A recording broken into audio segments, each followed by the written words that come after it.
The year is 1518.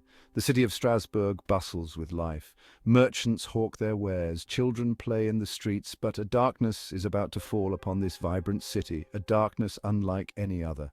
Imagine a plague, not of disease, but of dance. Imagine people unable to resist the urge to move, their bodies taken over by a force they cannot comprehend. This is the story of the dancing plague of 1518. It began with a single woman, Frau Trophäa. She stepped into the street and began to dance. Her movements were erratic, frenzied. People stopped to watch, curious and amused, but their amusement would soon turn to horror as Frau Trophäa danced on without rest for hours, then days. The contagion spread. Within a week, dozens had joined Frau Trophäa, their bodies swaying and jerking in the throes of the inexplicable compulsion.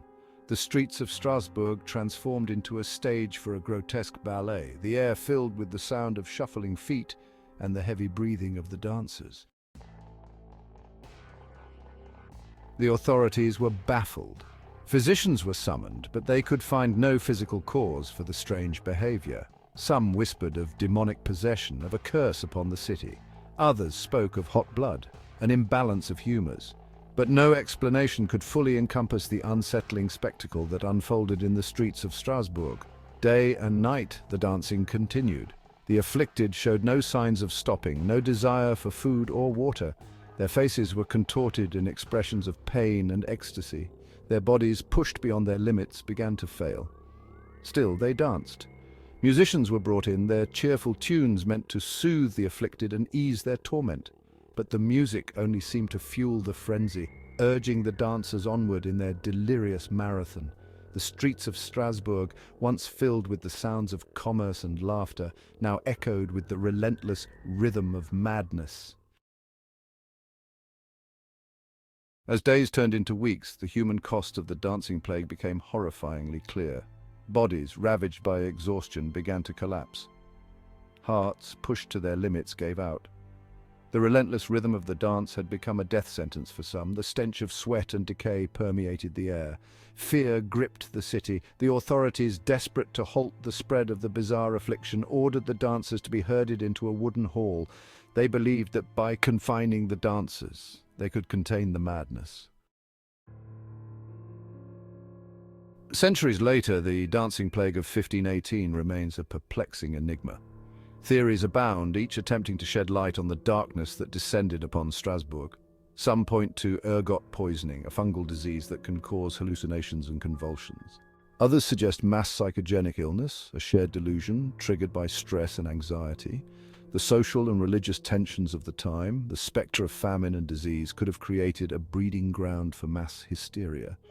The dancing plague, in this light, becomes a physical manifestation of a collective fear, a desperate attempt to find release from a world teetering on the brink.